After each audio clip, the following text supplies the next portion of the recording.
while back on YouTube, I posted a video about landing my Bonanza because I'd gotten some comments and things from people on, I don't know, several videos about how it appeared that we landed too fast, too high, that sort of thing. And I got a lot of nice replies from that. I really was trying to open up some kind of level of discussion. And then something happened yesterday that really kind of made me want to revisit this whole thing again. I had a good friend. He's actually done some flying in some of my videos. Who the two of us were getting our instrument ratings 20-something years ago together at the same flight school where we met. And he's an air traffic controller.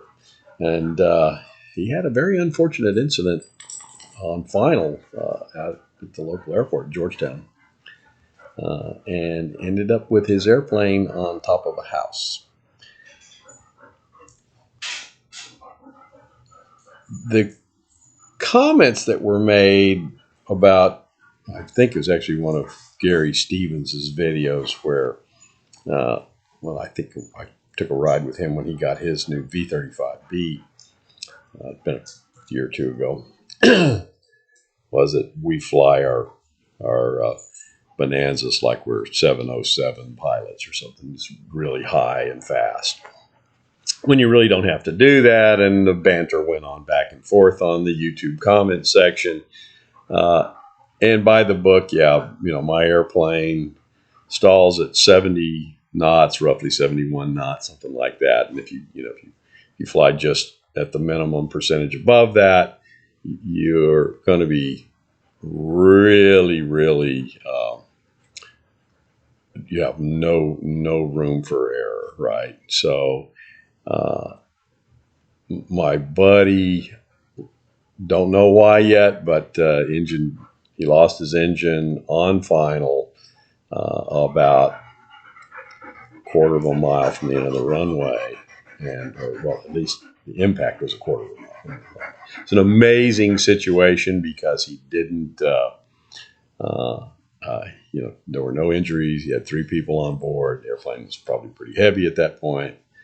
And I'll show you some of the clips and what have you. But it looks like what happened was he hit left wing down, and miraculously the wing plowed through the roof, which absorbed an enormous amount of impact. And Miles is a great pilot too, so I'm sure he got the thing as slow as he could right before it hit.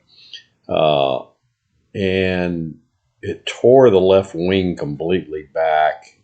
At that point, I'm sure it ruptured the left bladder type fuel tank, and the house was vacant.